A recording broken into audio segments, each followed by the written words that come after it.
ইউরোপীয় ইউনিয়নের রপ্তানি করা ভারতের ৫ শতাধিক পণ্যে ক্যান্সার সৃষ্টিকারী রাসায়নিক ইথিলিন অক্সাইডের উপস্থিতি মিলেছে।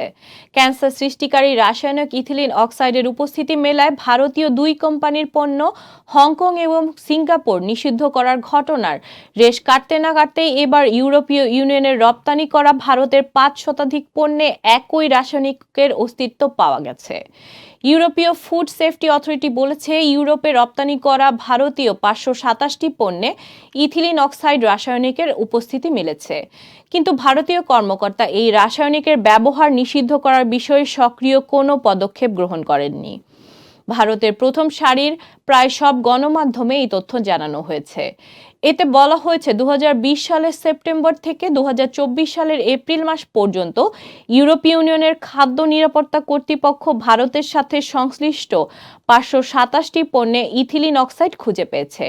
এসবের বেশিরভাগই বাদাম এবং তেলবীজ জাতীয় ৩১৩টি, ভেষজ মশলা জাতীয় ৬০টি, ডায়েট জাতীয় খাদ্যে ৬৪টি এবং অন্যান্য খাদ্যপণ্য ৩৪টি। ইউরোপে রপ্তানি করা ভারতীয় সব পণ্যের ৭৮টি চালান ইউরোপীয় ইউনিয়নের সীমান্তে আটকে দেওয়া হয়েছে। এছাড়াও বাকি পণ্য বাজার থেকে সরিয়ে নেওয়া হয়েছে। এক ধরনের রংহীন গ্যাস ইথিলিন অক্সাইড, যা ভারতীয় পণ্যগুলোতে কীটনাশক ও জীবাণুমুক্ত করার রাসায়নিক হিসেবে ব্যবহার করা হয়েছিল। সাধারণত এই রাসায়নিক চিকিৎসা সরঞ্জাম জীবাণুমুক্ত করার কাজে ব্যবহার করা হয়।